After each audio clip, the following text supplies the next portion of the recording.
Саламатсыңарбы достор, Каракол шаары 1 май көчөсү. Сиздер билген азыркы атоосу Тыныстанов көчөсүнүн ортосундагы аллеяда басып бартабыз. Айта кетчү нерседен ушул отургучтарды орнотконбуз.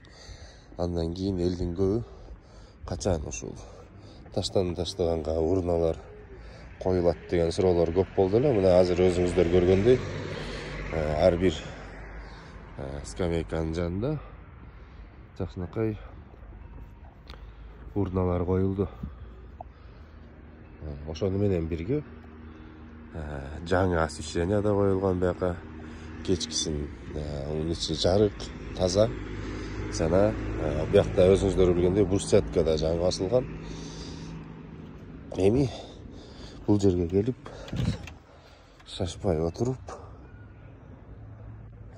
сейилдеп кетсеңиздер болот. Негизи бул Тыныстанов көчөсү, жаштардын көчөсү деп илгертен бери эле айтылчу эле.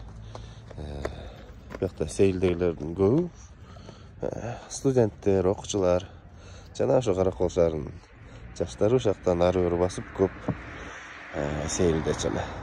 Кудайым буйрса, дагы бул көчөнүн оңдоо түздөр иштери бар. Буйрса аны жакын арада да көрөсүңөр. Баарыңарга рахмат.